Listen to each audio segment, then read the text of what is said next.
Boa tarde a todos.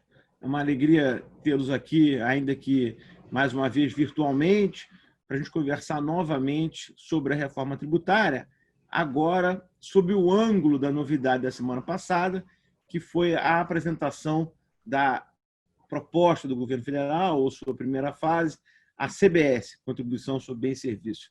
Estão aqui comigo o José Roberto Afonso, economista, mentor da lei de responsabilidade fiscal, enfim, economista muito ouvido no Congresso Nacional, o Richard Barr, head de análise política da XP Investimentos, que também tem uma carreira longa, mais de 10 anos no Congresso Nacional, e é um analista sempre muito arguto e muito preciso sobre os temas políticos e econômicos. E o deputado Pedro Paulo está chegando, me mandou mensagem agora dizendo que está correndo do plenário para o gabinete para se integrar aqui conosco, né? Então, a minha ideia é que a gente possa conversar um pouquinho, muito rapidamente, sobre os aspectos jurídicos, propriamente ditos, da CBS. Depois o Zé vai nos comentar sobre a questão dos aspectos econômicos, na visão dele, como é que ele vê esse tributo. E acho que depois o Richard pode nos contar um pouco o que ele tem visto no Congresso, para onde ele acha que ele vai, a reforma tributária, como é que a CBS vai aceitar lá, como é que vai ficar esse fatiamento, né? E o deputado Pedro Paulo, que é membro da Comissão de Reforma Tributária, pode nos dizer qual o sentimento que ele tem nesse sentido lá.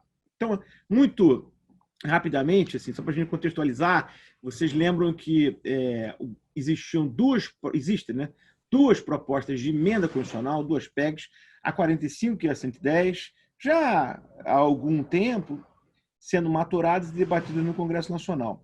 São duas PECs semelhantes, a gente já falou sobre elas outras vezes, acho que a gente pode dizer que uma nasce de uma costela da outra, e ambas têm como núcleo a criação do Imposto sobre Valor Agregado, o IVA brasileiro, que é um imposto conhecido assim, no mundo inteiro, praticado pela maioria dos países. No Brasil seria o IBS, o Imposto sobre Bens e Serviços. E em ambas as PECs, a gente teria, então, um IVA nacional, substituindo vários tributos hoje existentes, né? No caso da PEC 45, substituindo PIS, COFINS, ISS, ICMS e ISS, e IPI, e na PEC 110, esses mais contribuição sobre o lucro, salário de educação, IOF e CID de combustíveis, né? Então, a gente teria uma base de incidência sobre o consumo muito ampla, né? E aí, entre parênteses, é importante a gente dizer que, a rigor, a gente não está falando de reforma tributária, a gente está falando de reforma sobre o consumo, que é disso que se trata até o momento. Também é incomum um regime de alíquota fixa nacional em ambas essas propostas. Na PEC 45, uma alíquota fixa por ente federado, né? E na 110, uma alíquota fixa por bem ou serviço nacionalmente. A gente está chamando de uma alíquota fixa horizontal, a outra vertical. Então, por exemplo, na 45, dentro de São Paulo, qualquer serviço, qualquer bem vai ter a mesma alíquota. E aquilo só seria alterado uma vez por ano. Já na 110, não. Um sistema de alíquota uniforme em todo o território nacional. Essas propostas também têm em comum alguns outros traços distintivos, por exemplo, uma base ampla de imposto de valor agregado, de imposto de consumo. Então, desaparece aquela discussão do que é serviço, mercadoria, o que é intangível, né? Qualquer movimentação econômica relativa ao consumo seria tributada. E elas endereçam, aí a 45 muito mais do que a 110, o fim dos benefícios fiscais e uma pretensa solução para o problema da guerra fiscal e desses nossos embates federativos, né? No entanto, o governo federal, ao invés de participar mais ativamente desse debate, posto já há pelo menos um ano e meio no Congresso Nacional, aliás, antes disso, né? Porque a PEC 110 ela repete a proposta do deputado Luiz Carlos Rauli, apresentada até anteriormente. O governo federal fica alheio a esse debate e, na semana passada, vem com a CBS, o que me parece uma novidade com o cheiro de naftalina, né? Porque essa é uma previsão já feita pelo governo Dilma, pelo governo Temer, e nunca ninguém fez, porque ela se resume à fusão de PIS e COFINS com aumento de carga. É simples assim. A CBS seria, então, a contribuição sobre bens. Essa é a reforma tributária que o governo federal pretende fazer. Criar um tributo com uma alíquota de 12% contra 9,25% não cumulativo ou 3,65% cumulativo, que é o tributo hoje existente. Então, vocês imaginem, por exemplo, caso de uma escola. Hoje, ela paga 3,65 de PIS e COFINS. Vai para 12, né? E assim, N serviços, acho que seria, mas não só serviço, né? Há um rol enorme de contribuintes que recolhem hoje o PIS e COFINS à base de 3,65 cumulativo. Mas eu pego o exemplo de serviço que eu acho que ele é mais gritante, né? E aí o que diz o governo federal é que esse aumento será totalmente neutro, porque onerará somente o tomador do serviço, a ponta final, e não o contribuinte pessoa jurídica no meio da cadeia, né?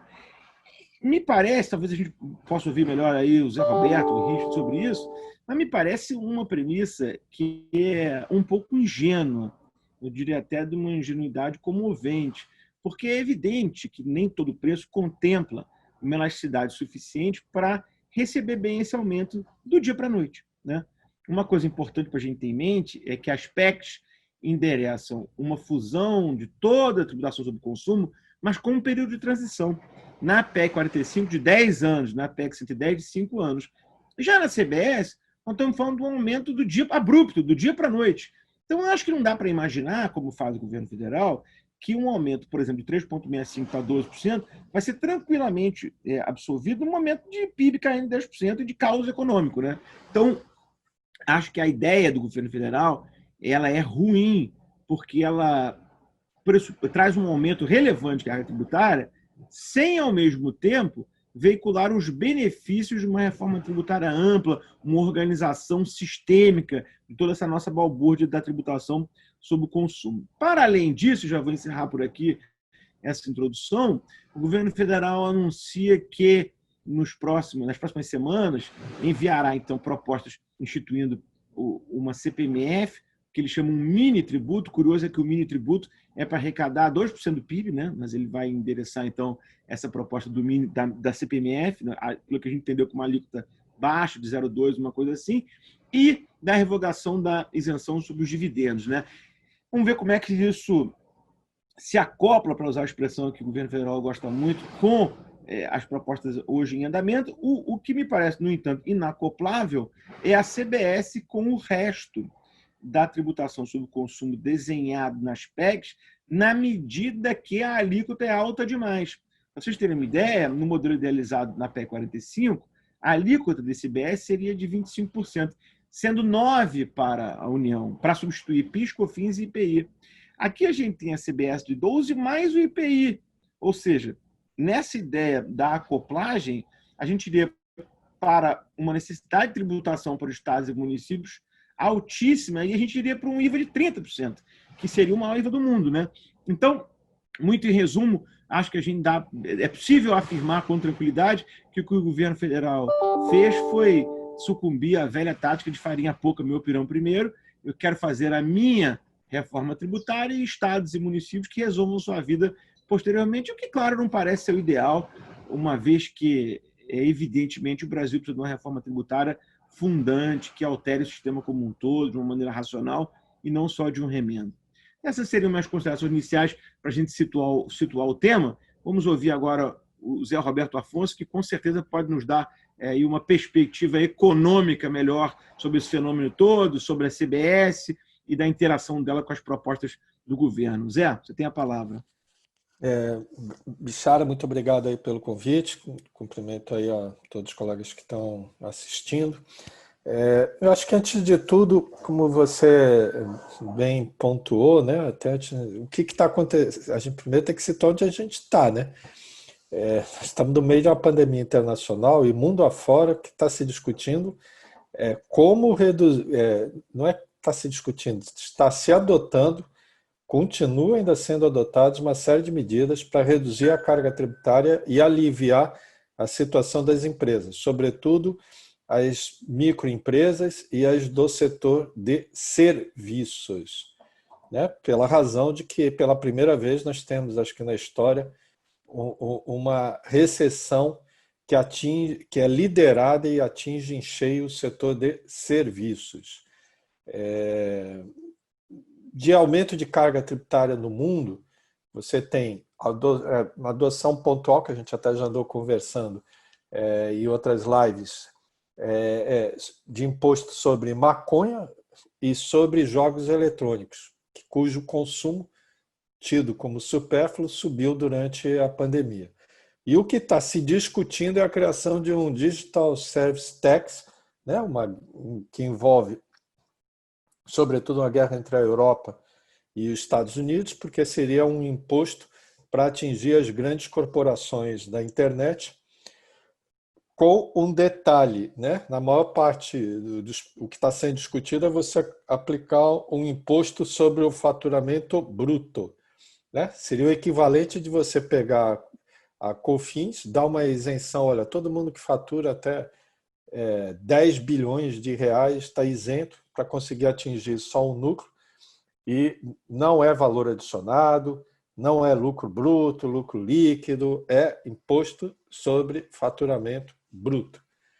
Ou seja, o Brasil está discutindo agora, o Brasil está pensando em acabar o que o mundo está querendo criar, né? Fora isso, a questão básica é, como você colocou, está sendo apresentada uma proposta, ou CBS ou IBS, não importa, pode trocar o C ou o I, é uma proposta que vai ter um efeito grande sobre o setor de serviços, que é exatamente o que está sendo mais castigado pela crise, e que, ao meu ver, pelas características naturais desse imposto, em qualquer lugar do mundo, leva a acúmulo de crédito. E quem acumula crédito e não recebe é exportador, e quem faz investimentos fixos pesados, como investir em infraestrutura.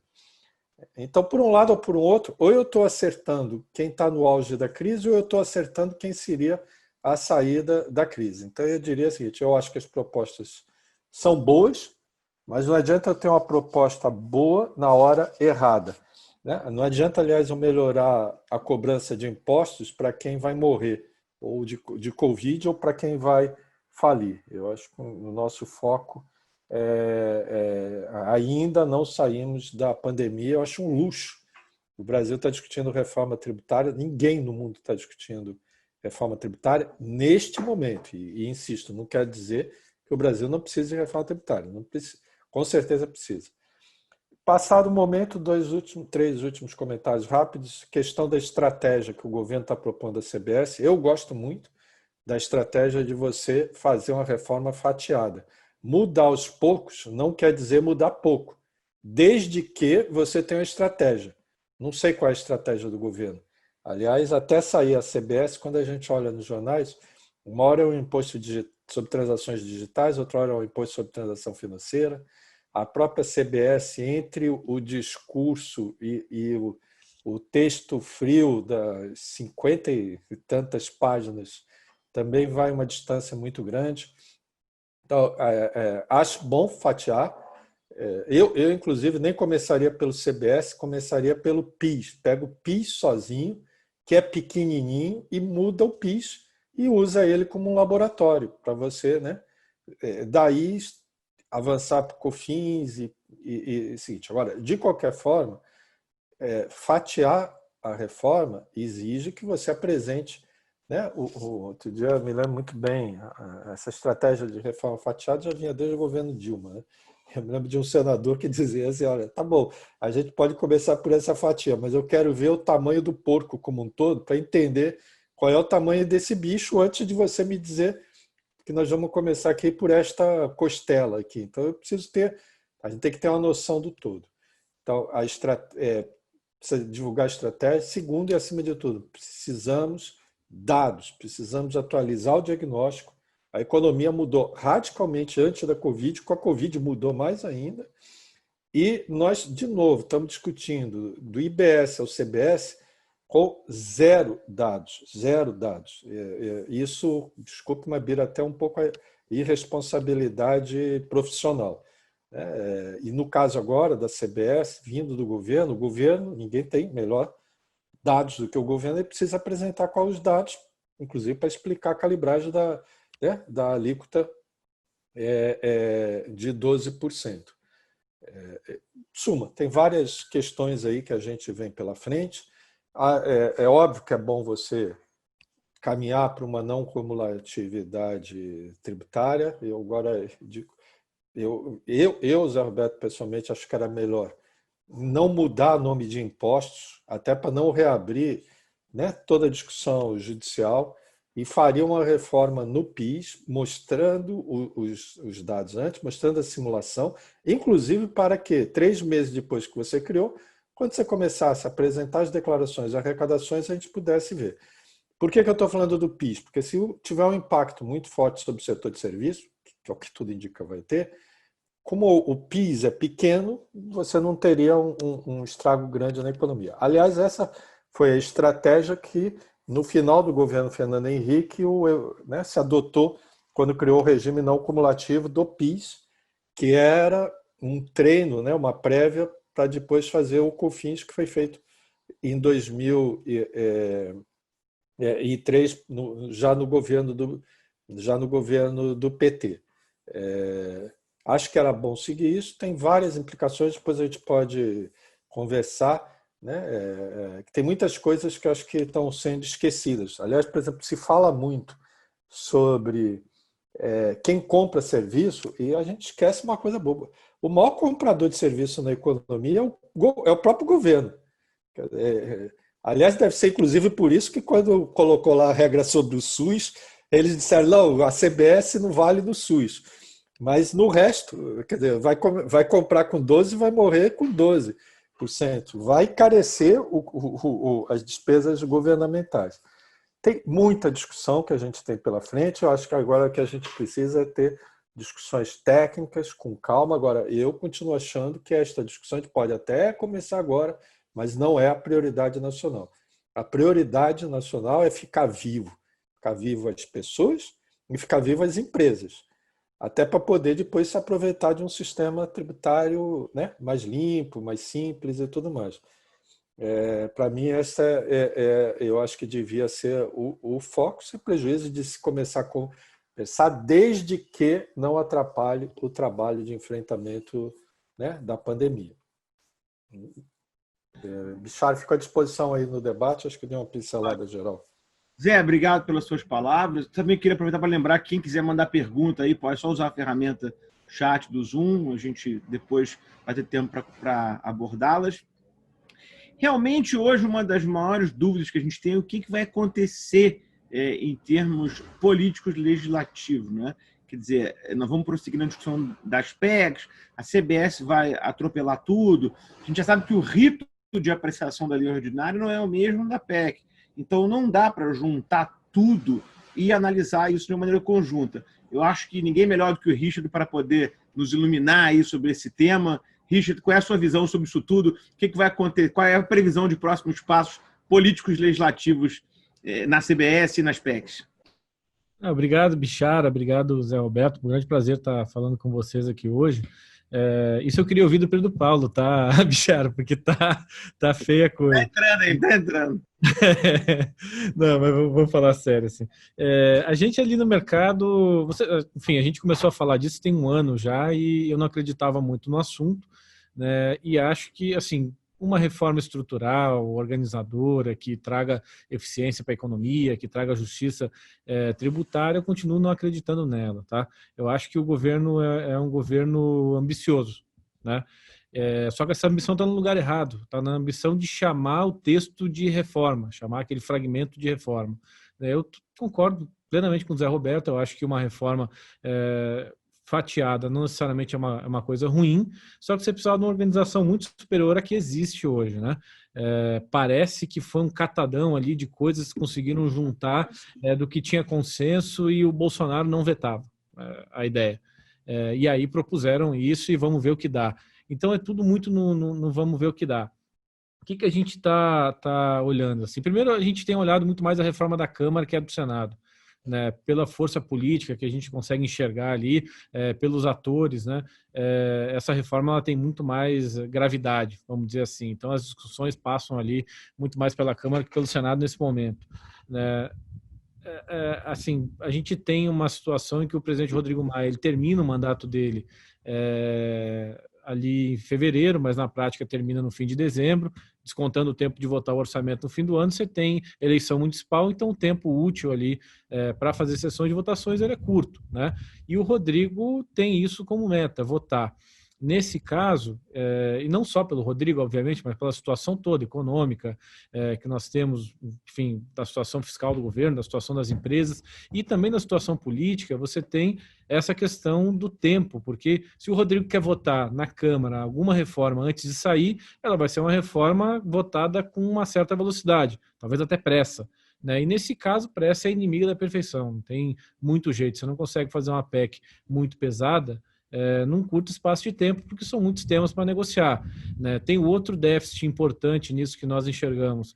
E eu acho que isso no mercado assim, não aparece tanto, mas quando você fala com as pessoas, é uma ideia que está ali, que é o dos estados e municípios. Essa reforma só do governo federal nos parece um pouco deslocada, porque o ideal seria o governo federal coordenar uma reforma pelos entes federativos. Eu acho até estranho, sinceramente, que o governo federal não tenha sentado com os secretários de Fazenda e com os secretários municipais, com os prefeitos, feito uma reunião para saber o que tem de acordo, já parte do princípio que só tem desacordo ou parte do princípio que não quer conversar, a gente não entendeu muito. Então isso eu acho que é um outro impeditivo para uma reforma mais ampla, uma reforma mais inteligente até.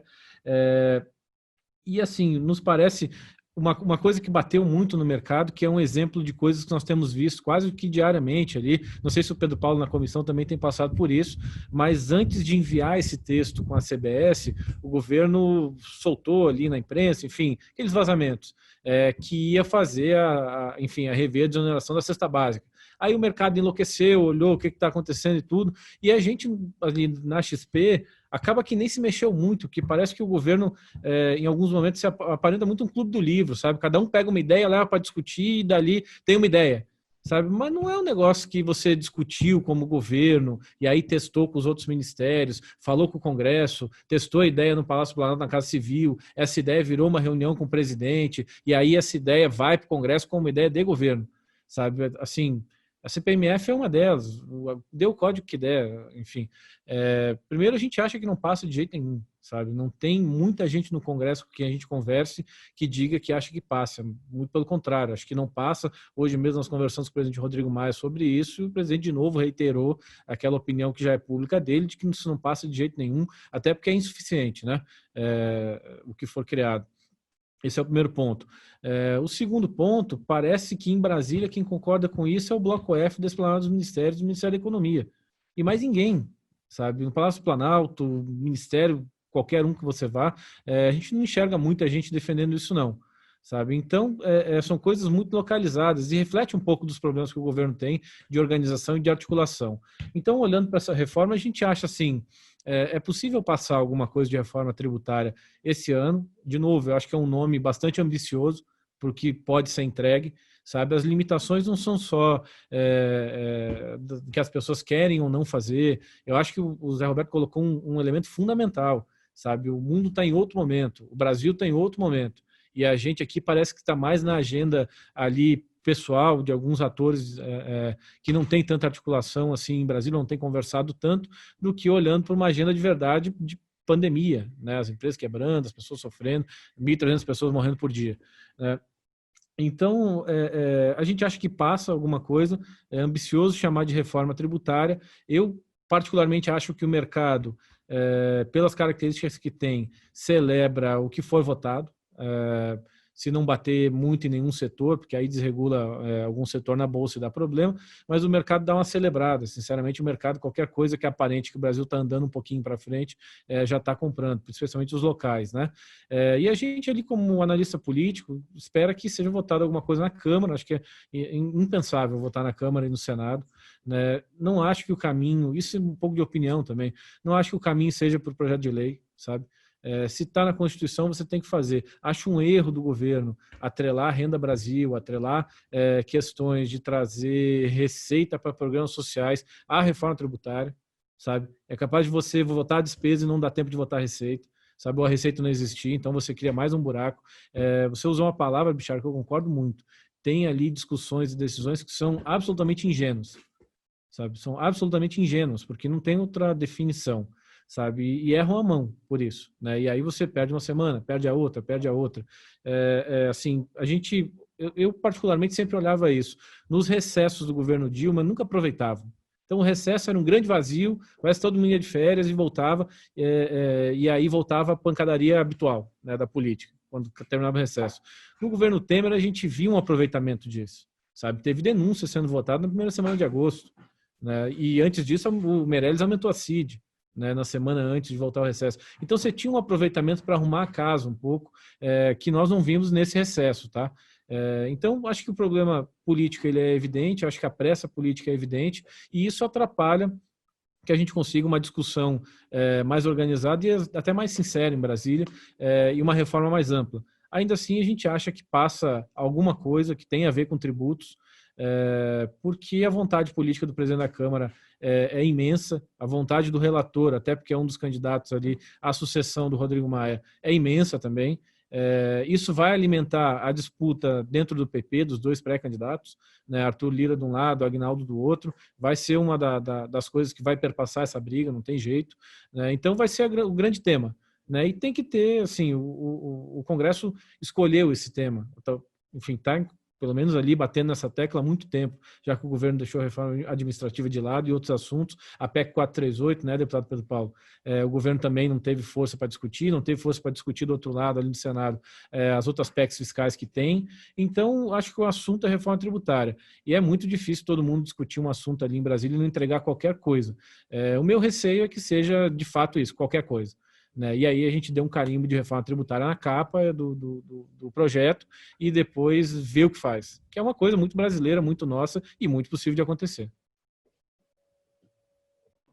Legal, Richard, obrigado pela essa tua visão muito prática, esclarecedora do que está acontecendo. Eu acho que você lembrou de um dado que é crucial, né? Eu acho que não dá para a gente hoje imaginar que o assunto da sucessão na Câmara não se embolou um pouco com a reforma tributária, até por força dos agentes, né? Quer dizer, não parece ter sido coincidência o ministro Paulo Guedes ter escolhido como interlocutor para a sua reforma o deputado Arthur Lira, né? Contendor do deputado Agnaldo pela sucessão na Câmara, né? Mas eu tenho certeza que o deputado Pedro Paulo, que nos honra aqui agora com a sua presença, vai nos dar uma luz sobre isso e vai finalmente nos esclarecer o que vai acontecer, se vai vingar a PEC 110, a PEC 45, a CBS, se vai ter um bem bolado de tudo isso. Deputado Pedro Paulo, muito obrigado pela sua presença aqui conosco. Tem a palavra. Obrigado, Bichara. Saudar você mais uma vez pelo convite de estar falando a partir do teu escritório e teus clientes, a todas as pessoas que estão nos assistindo. Saudar o Zé Roberto. Acho que eu estou fazendo uma live, uma conferência com o Zé Roberto por semana, 1, 2, fora os milhares de WhatsApps que a gente troca todo dia. Queria saudar o Richard também, da XP. Pedir desculpa porque eu demorei um pouquinho a entrar, estava no plenário e eu estava com um link errado. Eu estava escutando tudo que vocês estavam falando, mas não estava aparecendo aqui. Assim, eu queria fazer antes, Bichara, só um preâmbulo aí político, até porque o Richard fez essa provocação. Eu acho que, assim, o que é a pauta hoje pós-pandemia aqui na Câmara? Nós estamos discutindo a questão, tentando dar tração nessa discussão da reforma tributária. A gente tem ainda uma chama acesa, né, para tentar discutir a questão da reforma administrativa, ainda que eu ache ela mais difícil, justamente porque o governo fez o que já começou a fazer na reforma tributária, colocou na mesa uma proposta para a gente poder trabalhar em cima de algo concreto, né? A gente tem essas medidas pós-pandemia, né? A renda básica, que ela é importante, os números estão mostrando cada vez mais que é necessário a gente continuar nesse caminho de transferência, de alguma transferência de renda. Tem outras discussões que estão em andamento, revisão do SUS, agora os marcos regulatórios, nós estamos discutindo gás ainda. Então, eu acredito que a Câmara agora ela já começa a dar um passo para uma discussão mais concreta de reformas, de projetos estruturantes no pós-pandemia, ainda que nós tenhamos aí uma agenda grande ainda de crise, né? Então, eu vejo isso com bons olhos.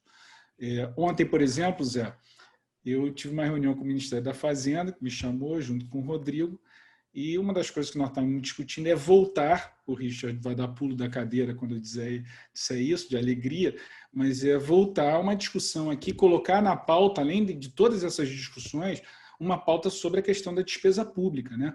A gente não pode imaginar que passou a pandemia e agora nós só vamos discutir gasto, o Estado continua gastando.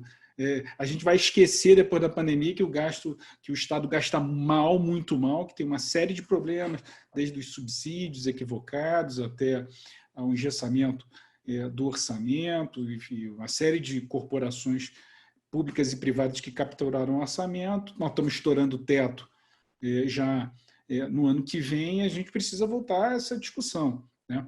E a reunião com o Ministério da Economia foi para pedir ajuda da Câmara para que a gente possa voltar a pautar a Richard, a 438, né? Porque aconteceu o que eu disse lá, que eu estou falando há um ano, e disse isso numa reunião derradeira que tive com o ministro Paulo Guedes, com toda a equipe econômica, quando ele tomou a decisão de mandar a PEC emergencial para o Senado, e até mandando a PEC emergencial, além de ter copiado a PEC 438, eu acho que tomaram a decisão equivocada de mandar para o Senado. E a visão que se tem é que o Senado, no pós-pandemia, não vai aprovar nenhuma das 3 PECs. Se aprovar uma, aprova dos fundos, e ainda com toda a pressão para furar teto, né? Então, assim, a gente precisa voltar à discussão da despesa. Então, eu estou dizendo isso, e a gente está encontrando aqui uma fórmula para colocar na pauta essa discussão. É dificílimo você falar de redução de gasto agora, não tem dúvida, mas tem que estar na mesa para discutir isso, porque os números estão aí. Eu considero que a nossa situação hoje fiscal, ela talvez seja uma das mais graves dos últimos tempos que a gente vive. Aterrizar todo esse gasto que foi feito nesse ano, especificamente a partir de 2020, vai ser algo muito complicado a gente retomar o que foi a fotografia de 2019, fora os problemas que a gente vai ter com uma dívida enorme, né? A gente está discutindo nesses fóruns internos já trabalhar a dívida de uma maneira mais dedicada, pode ser inclusive com uma nova regra fiscal que atente essa questão da dívida, que cria uma curva pelo menos de controle, que sai de redução da dívida. Então, eu acho que isso é algo que a gente precisa voltar a discutir. E aí, fazendo a ponte com a questão da reforma tributária, eu acho que a gente tem que...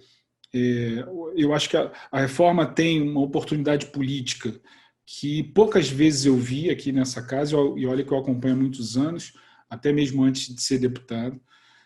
Ela tem uma oportunidade política porque, primeiro, eu acredito que essas grandes reformas elas precisam de liderança engajada, né? Quando nós aprovamos a reforma da Previdência, que também era de cada 10 pessoas, 9 acreditavam que não ia acontecer a reforma da Previdência, nós aprovamos uma reforma da Previdência, contrariando as expectativas aqui nossas, internas, e lá fora, então, nem se fala. Quando eu estive lá fora com o Rodrigo, as pessoas, na Europa, então, principalmente, as pessoas olhavam assim e perguntavam como é que vocês conseguiram aprovar uma reforma previdenciária, é o que a gente aqui é impensável.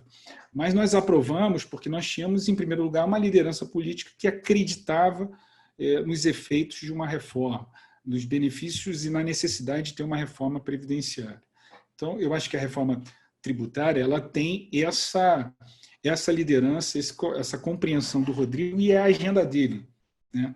E não só é a agenda dele, como ela virou a agenda, além de ser uma agenda que nós aqui, atores da sociedade que entendemos a sua importância, que militamos a favor de alguma reforma, a gente tem uma pauta que virou a pauta da sucessão da Câmara, né? O Baleia, Aguinaldo, um autor, outro é relator, ou seja, ela vai...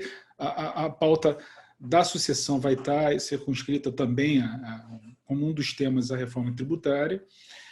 Eu acredito que o envio dessa proposta do governo foi muito positivo. Aqui funciona assim, Bichar. A gente precisa ter algo escrito ali, claro, não é só o discurso, mas o artigo para você olhar, o que efetivamente se propõe. Eu acho que o governo tem que acelerar logo o envio dessas outras 2 propostas que eles querem mandar, seja do IPI, seja 3, né, do imposto de renda e da folha de pagamentos, para que se a gente tiver esse material na mesa, eu acho que fica mais fácil de trabalhar. Eu tendo a pensar um pouco diferente, do Zé. Eu acho que o custo político de se fazer uma modificação de 3 impostos é quase o mesmo de você fazer alguma mudança mais ambiciosa, que possa ter o que tem na PEC 45, trazer aí os 5 impostos. Eu acho que essa discussão, por exemplo, hoje está muito forte o lobby das grandes capitais e das suas máquinas de arrecadação tributária em relação às mexidas no ISS. Mas isso vai acontecer com o CBS, com o IBS, com o PEC 110, 45, com a proposta do governo. Então, assim, eu acho que mexidas no sistema tributário, elas provocam tantos atores e trazem tantos atores para essa discussão que eu acho que o custo político, eu acho que vale a pena a gente investir em algo mais ambicioso. E vale a pena também investir em algo mais ambicioso, e aí fazendo uma ponte com o primeiro ponto que eu coloquei sobre os desafios fiscais que tem o Brasil, é que se nós não tivermos uma reforma tributária que ela efetivamente possa provocar um aumento da produtividade, um crescimento econômico para valer, tenham efeitos econômicos no crescimento para valer, eu acho que não vale a pena a gente enfrentar todo esse desgaste. Então, eu acredito sim que ela pode prosperar. O fato de você ver, o Rodrigo pautou a retomada do início das atividades da Comissão Especial da Câmara. Logo, o Senado viu a importância e aderiu. Nós já vamos iniciar os trabalhos com a comissão mista, né? Então, isso já provocou, o governo apresentou, já está anunciando que vai antecipar as outras. Então, eu acredito que isso está ganhando mais tração para que a gente possa aprovar isso. Então, eu acho que, agora olhando para o tema do nosso seminário, que é o CBS, a proposta do governo, eu acho que a gente tem essa primeira vantagem, que a proposta está na mesa. A segunda, eu acredito muito nessa história do custo político, vale a pena investir numa proposta maior. Tenho preocupação com a proposta do governo, que, como ela não olha o todo todas as alíquotas, ela tende a provocar uma alíquota superestimada e um aumento da carga tributária global.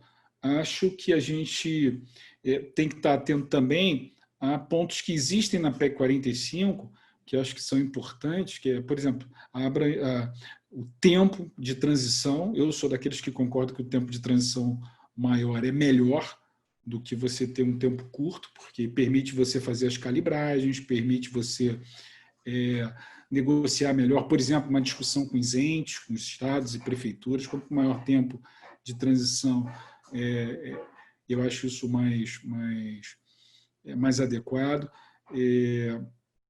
Eu acredito que a PEC, a proposta do governo não mexe num tema que é importantíssimo e que tem a PEC 45, ainda que a gente não atinja ela na plenitude, mas discutir a questão dos incentivos fiscais, dos benefícios fiscais. Eu acho que o país tem que enfrentar essa discussão. Não dá para a gente viver a situação fiscal que a gente tem, com quase mais de 300 bilhões de reais de incentivos fiscais. É claro que é dificílimo discutir incentivo fiscal de zona franca, se você discutir outros incentivos, mas cada coisa que você mexe, os movimentos são muito fortes, mas a gente precisa enfrentar essa discussão. Então, eu acho que o fato, e aí para ficar aqui nessa primeira rodada, Bichara, o fato de você ter o movimento do governo e essa circunstância hoje da Câmara e do Senado, eu acho que é bastante positivo e eu vejo com muito otimismo a possibilidade da Câmara trabalhar durante esses, não são 6 meses, só que a gente tem até fevereiro para votar uma reforma tributária. Ontem mesmo a gente estava discutindo a possibilidade de dar esse prazo aí de 2 meses para a comissão mista iniciar e terminar os seus trabalhos. É apertado, mas imagina a gente ter em 2, 3 meses um relatório aprovado numa comissão mista.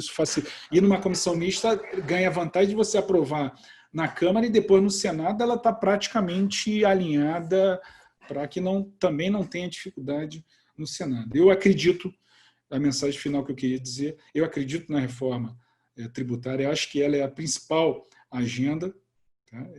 E penso eu que nós temos que ser, ao contrário do que se imagina, porque a tendência do político é vamos tentar acomodar politicamente, fazer o possível, o ótimo é inimigo do bom, mas eu acho que a gente tem que apostar numa reforma mais ambiciosa. A gente tem um parlamento bem diferente do que a gente tinha no passado, eu tenho alguma vivência aqui, a gente tem um parlamento mais responsável, um parlamento mais ativo, novos atores no cenário, a gente tem, e vejo, francamente, a Câmara é favorável a essas PECs, inclusive as PECs que já estão aqui rodando na Câmara, e acho que o clima é bastante positivo para que a gente possa entregar uma reforma tributária.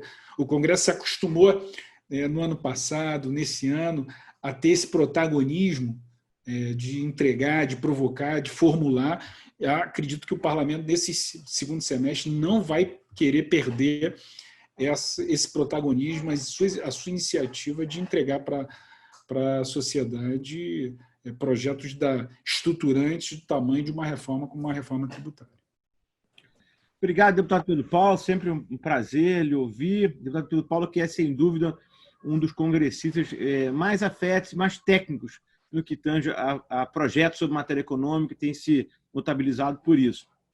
Eu, lhe ouvindo, fico só com uma dúvida a respeito da compatibilidade desse juízo de valor político acerca da qualidade da iniciativa do governo federal, junto com a necessidade de uma reforma mais ampla, né?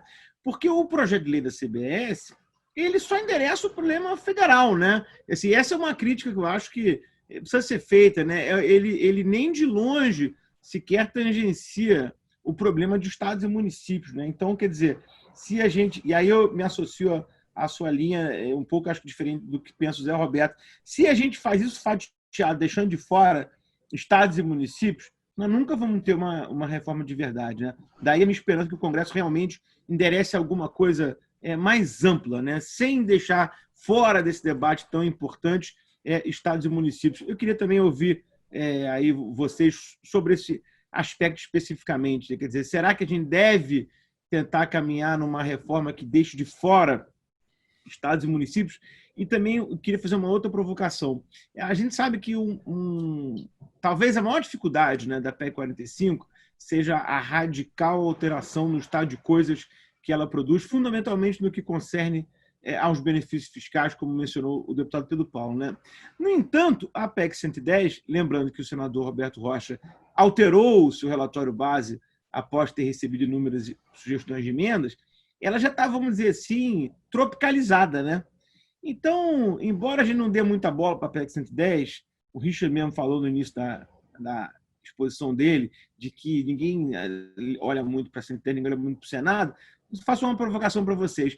A 110 não seria um rito de passagem? O fato dela estar tropicalizada e conceber já diversas acomodações, por assim dizer, não indicaria que seria por ali um caminho positivo, ao menos para esse rito de passagem? Zé, o que você acha?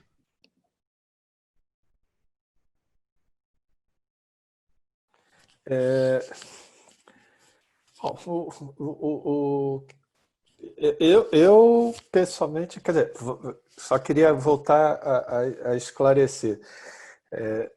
Eu acho que você tem que fazer não é nem uma reforma só do tributo indireto, você tem que trocar todo o sistema tributário. Mas, insisto, é melhor você fazer com uma estratégia e fazer isso aos poucos. Acho que o que tem no Congresso é insuficiente, por incrível que pareça, diante de tudo que a gente tem pela frente, né? Porque você, quando mexe na questão da folha salarial, isso tem muito a ver com imposto de renda, pessoa física e pessoa jurídica tá amarrado, né? Vou tributar o dividendo, eu tenho que rever a alíquota do IRPJ. Se for entrar com uma tributação financeira isolada, que eu acho que ninguém faz isso, mas eventualmente tem gente usando tributação financeira como se fosse imposto mínimo. E para isso tudo precisa ter uma estratégia global que a gente não tem. E aí é que eu fico assim Eu concordo, como bem colocou o deputado Pedro Paulo, o Congresso está com o protagonismo, aliás, da crise e da reforma. Mas tem coisas que o Congresso não consegue fazer, não consegue suprir o governo, a começar pelo elemento essencial dessa nossa conversa toda. Cadê os dados? Cadê as simulações? Né? Não pode se fazer tanta mudança no escuro. E eu queria lembrar aqui alguns detalhes que acho que todo mundo está esquecendo. Está todo mundo falando em percentual. O percentual era 9, era 3, 9 e 12. Só que COFINS e PIS incidem de uma forma completamente diferente de CBS, IBS, ICMS e IPI. COFINS e PIS hoje é base contra base. Poucos países no mundo usam base contra base. O Japão usa. A OCDE até está começando a flertar com a ideia que o base contra base é uma boa medida, que, de novo, nós temos e vamos abrir mão. Base contra base quer dizer o quê? O que eu faturo menos o que eu compro. E, em cima disso, eu jogo uma alíquota. Isso é muito diferente de eu chegar e dizer assim, por incrível que pareça, pode parecer igual, mas não é igual, de eu dizer assim, bom, é um imposto sobre o que eu vendo menos o imposto sobre o que eu compro. Por que isso é diferente? Porque nem tudo que eu compro e vendo hoje tem a mesma alíquota. E nem vai ter no CBS. Aliás, a CBS acho que é um esforço importante de simplificar, mas manteve vários regimes especiais, aliás, os grandes regimes especiais ficaram, e tem um nó gordo lá que é o seguinte, um grupo de contribuintes, que não é pouco, vai continuar do base contra base, que é a instituição financeira e seguradora. E o outro bloco vai para imposto sobre imposto. Só que o base contra base vende para quem é imposto contra imposto. Como é que isso vai fechar? Né? Por exemplo, como que vão concorrer seguradoras de saúde e planos de saúde? Esse problema já tem hoje, que a gente bem conhece, e vai ser exacerbado quando eu puxar a alíquota. Um está fazendo base contra base, vai continuando base contra base, a seguradora, equiparado com a instituição financeira, que é algo meio confuso, e o outro está no imposto, migrou para o imposto contra imposto. O resultado disso, e tem detalhes que, assim, que eu acho que assim, um pouco que a gente consegue ter, que a gente não tem acesso a dado, queria dar um número assim, está todo mundo falando do serviço ou de quem contribui sobre faturamento, né? Sobre faturamento para o COFINS e PIS. Mas uma base é a importação. A importação hoje arrecada quase o dobro do que é o faturamento. E eu vou jogar 12% em cima da importação. Qual é o efeito disso? Esta mudança vai aumentar o acúmulo de crédito. Já é um problema crônico, que, na verdade, isso é um problema natural do IVA. Todo lugar do mundo tem esse problema. No Brasil, esse problema é crônico porque a Receita Federal, a Fazenda Estadual, a Fazenda Municipal não devolve crédito. Nós vamos ter problemas gravíssimos. Vai aumentar o crédito em cima de quem? Do exportador. Mais ainda de quem? Do agricultura. Neste momento, no curto prazo. Eu preciso resolver isso. Vai aumentar o acúmulo de crédito por quem investe, por exemplo, em infraestrutura. Se eu colocar uma planta do setor elétrico no Brasil hoje, só com a alíquota de 12% de CBS ou 30% de IBS, seja 27%, 30%, vai dar acúmulo de crédito. O que eu só estou dizendo é assim, não é que eu estou contra fazer, tem que fazer isso, mas antes eu tenho que resolver algumas premissas. Eu tenho que ter um sistema... Com o sistema atual, eu preciso parar de acumular créditos. Eu continuo acumulando crédito. E, pela natureza da economia, de tudo que está surgindo aqui, estas propostas vão aumentar o acúmulo de crédito. Por isso que eu estava dizendo, assim, o que eu defendo não é que não se faça a reforma abrangente. Faça a reforma abrangente, na verdade, crie um novo sistema, mas a gente tem que ir fazendo aos poucos. E esses poucos pode ser rápido. O acúmulo de crédito precisa resolver urgente, porque o pouco de dinamismo que tem na economia brasileira hoje está em cima do setor exportador, especialmente sobre a agricultura. Se eu fizer uma mudança, que eu der uma paulada na agricultura agora, quer dizer, vai agravar a situação econômica. O mundo inteiro, só para encerrar, desculpa, está havendo um descolamento entre o mercado financeiro e o produtivo. O Richard, que está aí na XP, sabe bem disso. E eu diria que o Brasil tem uma novidade. Além de descolar o mundo da produção do mundo financeiro tem um governo completamente descolado de tudo.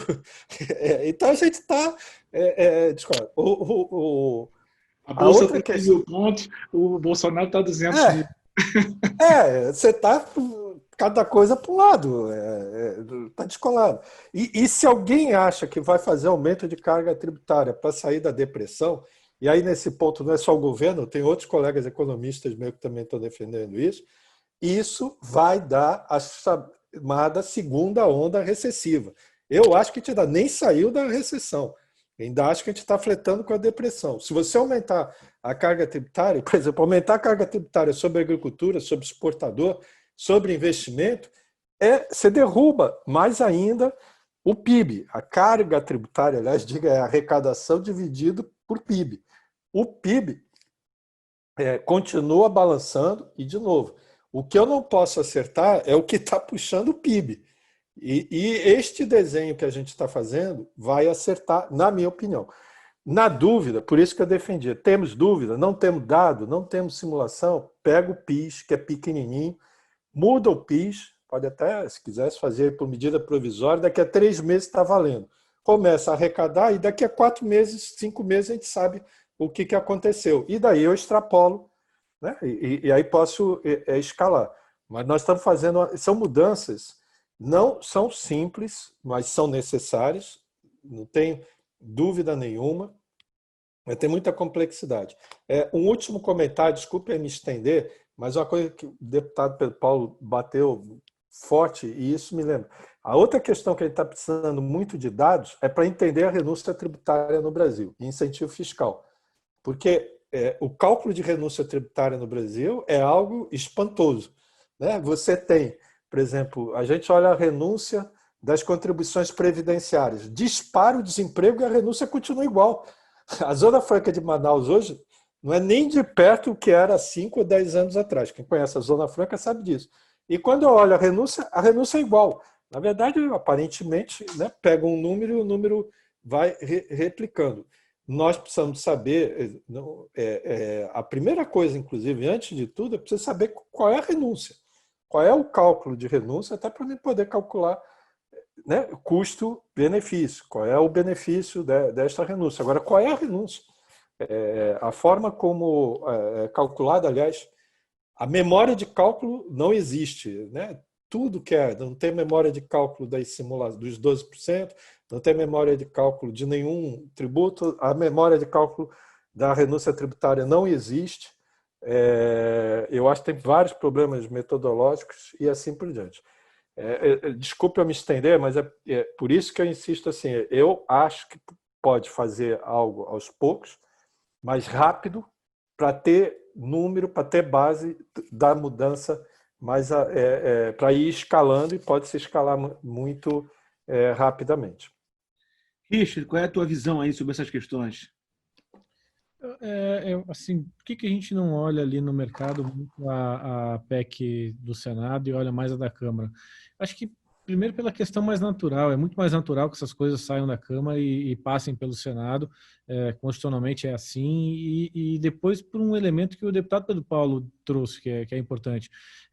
O patrocinador. Né? Quem está carregando, quem está levando isso para frente. E a gente tem visto o presidente Rodrigo Maia desde abril do ano passado, para ser muito justo, a comissão da reforma da Previdência estava trabalhando, o presidente Rodrigo Maia já começou com esse tema lá em abril do ano passado. Então, tem uma questão de força política, e a da Câmara nos parece muito mais forte nesse sentido. É claro que tem essa comissão mista, embora ela não tenha uma função legal, ela tem uma função política importante, porque pode funcionar como um acelerador, como o deputado falou. Enfim, é claro que quando sai da Câmara, vai para o Senado, vai ter, obviamente, uma rediscussão lá, porque tem que ter um trâmite, e também outros senadores que não estão na comissão vão querer discutir o tema.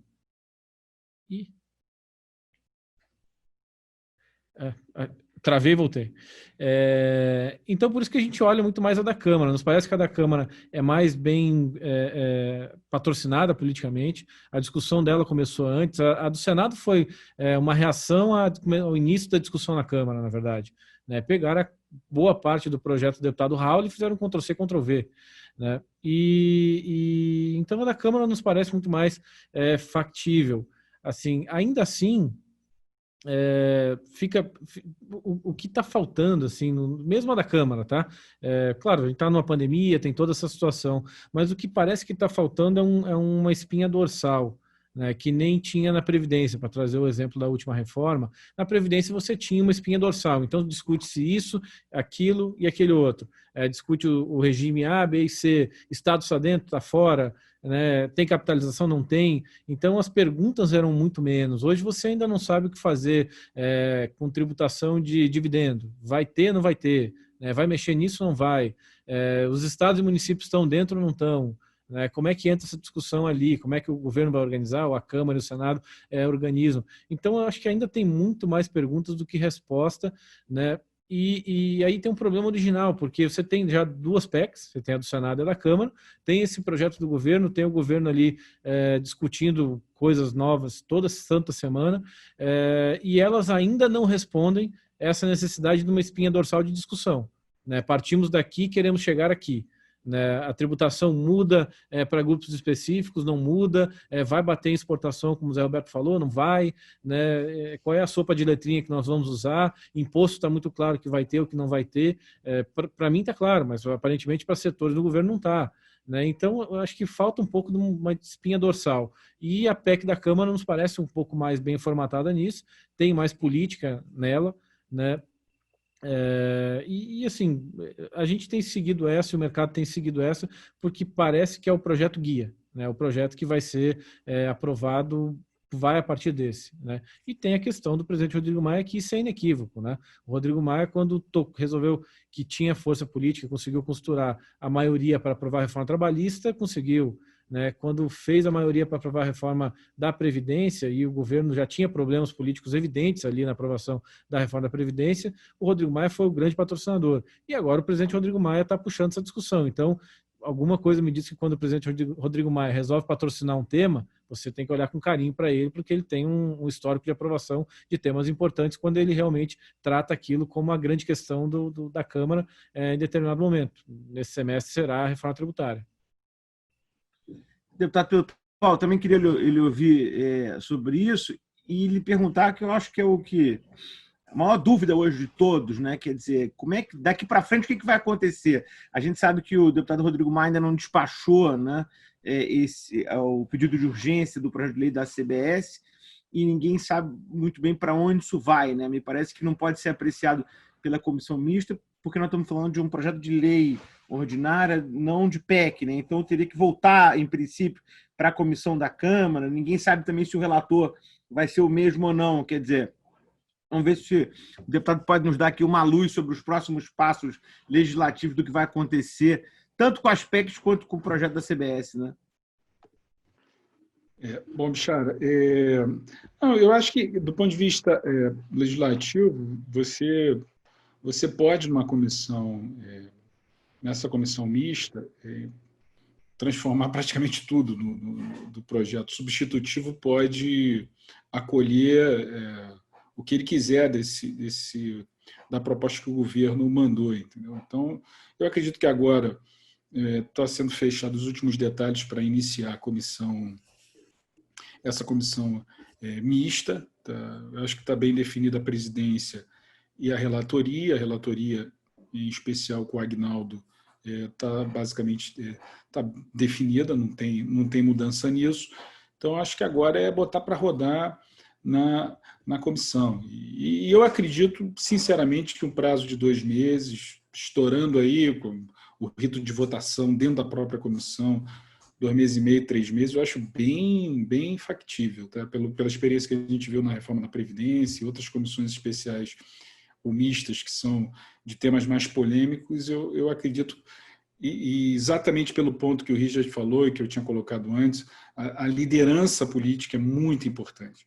É você ter dos dois lados, você ter o presidente da Casa Empoderado que patrocina e você ter o relator que bota o projeto embaixo do braço e que dá um bom presidente que dê ritmo às reuniões. Isso é decisivo. Na reforma da tributária a gente viu isso.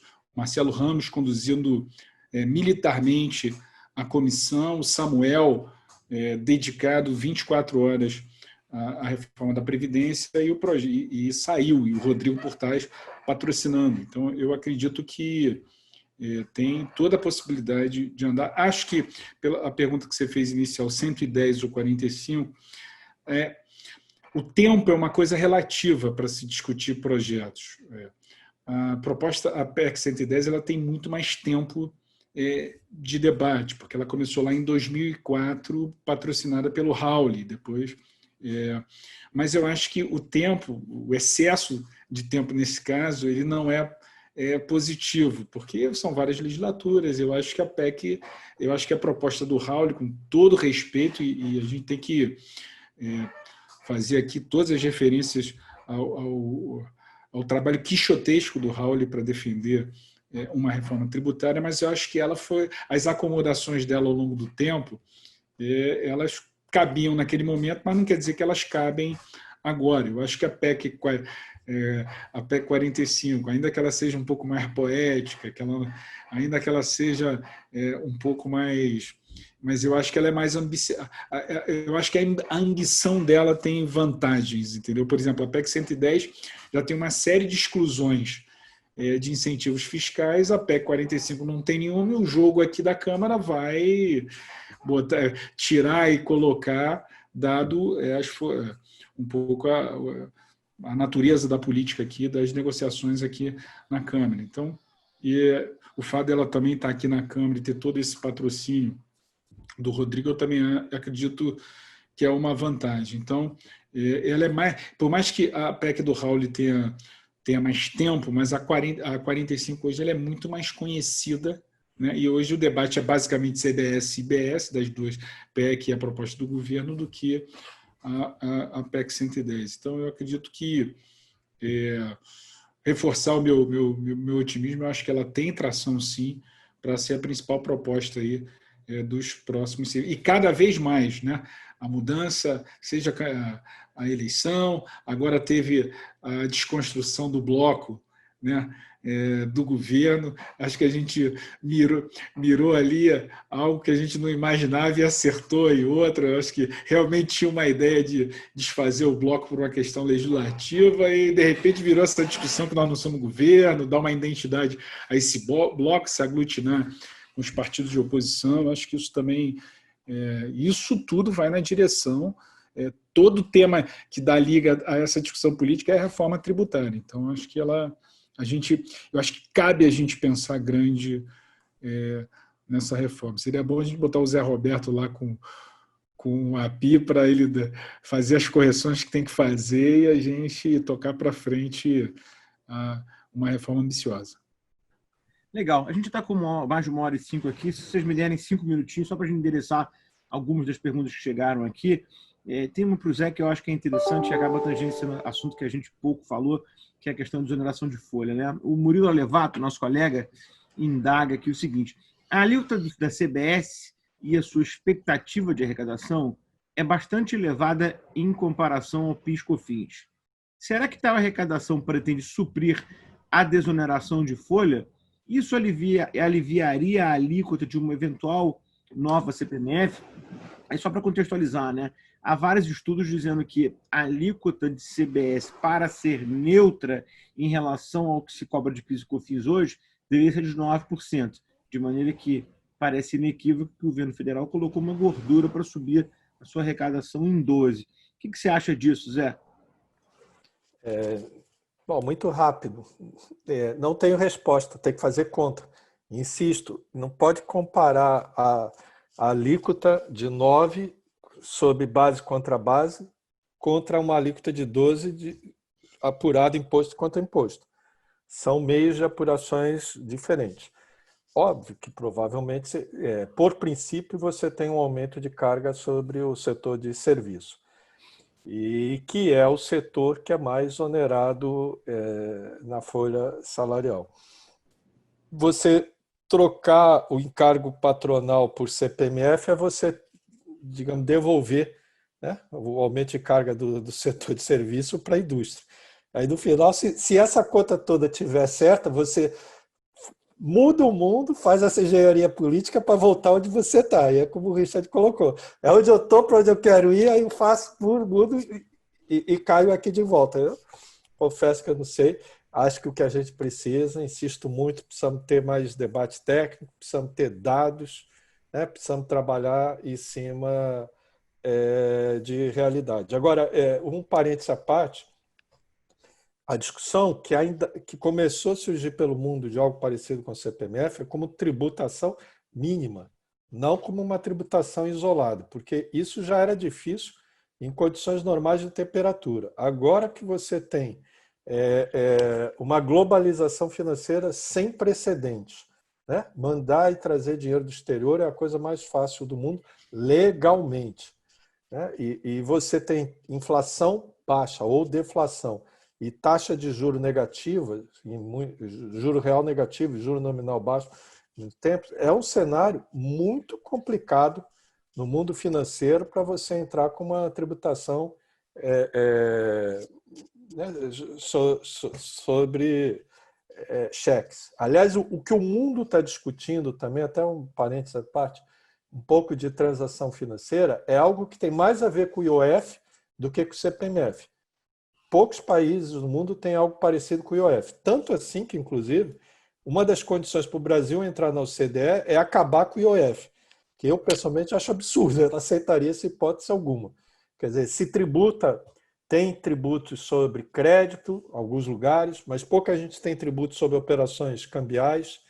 E eu não vejo, inclusive, problema no caso brasileiro, porque tributa o câmbio de exportação e de importação, de entrada ou de saída de divisa. O IOF não é usado com fins, né, protecionistas. E eu acho que é um bom instrumento de política tributária econômica. Mas é uma das cláusulas na entrada do Brasil ao OCDE, pelo menos foi dito até pelo próprio governo, que teria que acabar com o IOF. De novo, um pouco na contramão, porque o que está se discutindo em outros países é ter algo mais próximo do IOF do que de uma CPMF. Obrigado, Zé. A gente tem aqui uma última pergunta que eu queria fazer para o deputado Pedro Paulo e para o Richard. Ela volta um pouco para o tema, eu acho, que do desenrolar legislativo e da compatibilidade da CBS com aspectos, mas eu acho que realmente esse hoje é o tema que desperta a maior curiosidade, né, nos contribuintes, né? Então, a nossa colega Bruna Taide pergunta o seguinte: deputado, quando da apresentação do PL 3887, o ministro Paulo Guedes informou que ela seria acoplada e discutida na comissão mista. Ao mesmo tempo, o governo apresentou o pedido de urgência, de modo que ela precisará ser deliberada em 45 dias. O esperado seria que tal proposta fosse rejeitada? Sim, quando há acordo político, tudo se resolve. Quando tem acordo político, caduca, devolve PEP, MP, você aprova sem precisar de comissão especial, enfim. Acho que tudo é um acordo político. Acho que esse pedido de urgência é muito mais uma sinalização de prioridade do governo do que... Isso tudo, Cláudia, né? Vai estar tudo na comissão mista, entendeu? E ali os deputados vão fazer, o relator vai fazer essas pinceladas, vai pegar o que é bom, o que é positivo da proposta do governo, da 110, ouvir as demais propostas que estão aí e, no consenso político, aprovar um substitutivo que vai expressar aí o desejo o jogo de forças que vencedor aqui no processo político, entendeu? Eu não me prenderia, Cláudia, essas questões de não, tem um pedido de urgência ou não. O foco agora é a comissão mista. É a comissão mista que vai que vai trazer aí a reforma possível de ser aprovada. Vou fazer agora uma última pergunta para o Richard, chegou aqui do Clécio Guaranes. Ele indaga se a alíquota de 12% não parece ter sido proposta justamente para receber um corte no Congresso. E eu vou emendar com uma outra reflexão, que é a seguinte, Richard. A gente sabe que o ministro Paulo Guedes tem uma obsessão por CPMF, né? Ele adora CPMF, o Marco era só o ventrílogo, né? Ele que tem mania de ser... E ele não dá pinta que vai desistir muito disso, né? Qual é a sua avaliação, Richard, da CPMF no meio disso tudo? A CBS pode ser, por exemplo, o bode na sala da CPMF? Eu acho difícil, assim, o governo colocar alguma coisa. Eu não sei, eu como parlamentar, não sei como pensa o deputado Pedro Paulo, mas eu acho que não seria adequado. É uma discussão que requer mais seriedade, mais coordenação do que você ficar colocando bode na sala para uma coisa ou para outra. Vai ter ali essa urgência. A urgência pode ser retirada, nem é uma coisa tão relevante assim, desde que a comissão avance e o governo tenha, inclusive, uma alternativa para dizer, não, a comissão está avançando, eu vou retirar a urgência do projeto, porque está contemplado no relatório do deputado Aguinaldo. Então, isso da urgência não tem tanto não é uma questão tão grande quanto parece, né? Assim, eu sinceramente não consigo falar com muita gente no Congresso que esteja a favor de uma CPMF, ou que veja horizonte para isso, uma votação favorável. E é difícil mesmo você ver 308 votos na Câmara e 49 no Senado aprovando um novo imposto, seja lá qual for, para financiar, seja lá o que quer que seja, né? Com a oposição. E esse tema da liderança é importante por isso, porque ele empurra, mas ele também trava temas, né? Com a oposição do presidente Rodrigo Maia, é mais difícil ainda, né? Se o Rodrigo Maia fosse favorável, já ia ser um trabalho danado de convencer os parlamentares a votar a favor disso, ia ter que ter uma explicação muito melhor até do que já foi exposto até hoje. Então é muito difícil o governo conseguir, e nem acho que eles são coordenados a esse ponto, tá? Colocar uma coisa aqui porque quer atingir uma outra daqui a um mês numa discussão. Eu nem acho que eles têm essa capacidade toda, não. Tá? É um nível de cálculo político que não passa muito ali e que nesse momento eu acho que seria inadequado, né, na relação com o Congresso, do que se quer construir. Acho que até assim, não caberia. Eu sinceramente não acredito que seja isso. Acho que é uma coisa dogmática do ministro Paulo Guedes. Dogma, né, dele. Ele acredita, acho que é o grande negócio. Não é só ele, a gente vê também na Receita Federal, o secretário de Receita, o AFIF tem falado sobre isso. Então você tem gente ali que tem isso na cabeça. Agora, não combinaram com os presidentes, o da Câmara, o do Senado e o da República. Então, acho que é muito improvável que isso vá ser proposto ao Congresso pelo presidente Jair Bolsonaro.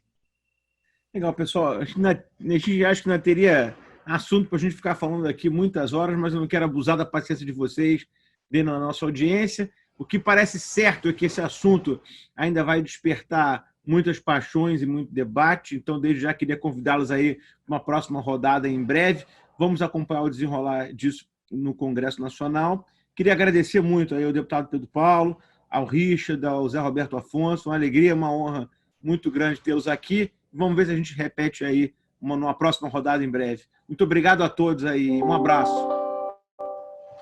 Obrigado, Bichara. Um abraço, Zé, Richard.